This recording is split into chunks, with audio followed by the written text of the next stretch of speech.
increased allocations to Japan, reduced it? What's the take on this market?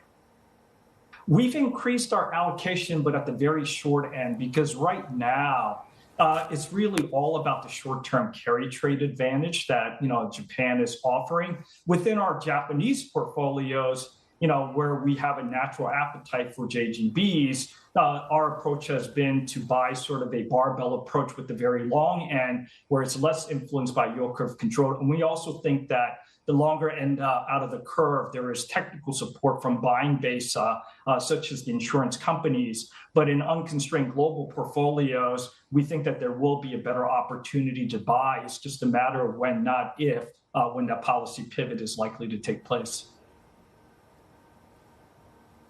Right. I wonder how you're mapping your allocations around the region as well, because this is a time where it's really about relative story, led by the disappointment from China and China's growth potential. And so how are you thinking about that in terms of, the rebalancing in your portfolio at this stage?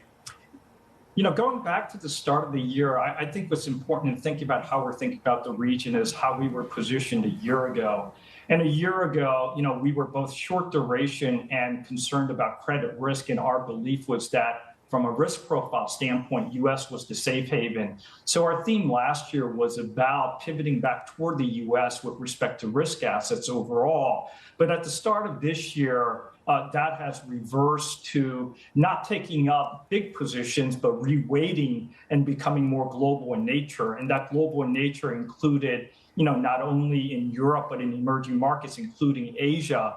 And the Asia theme wasn't solely about, China reopening. We think that there's good, strong fundamental drivers across Asia and across EM. But China reopening, despite the unevenness and the disappointing recent data and what we've talked about, and I've heard you all talking about some of the deflationary concerns as well, we do think that the reopening is going to continue to be a positive component for the broader region. It's just going to have some fits and starts along the way. So in that regard, we like Asia corporates, and particularly within the investment grade side.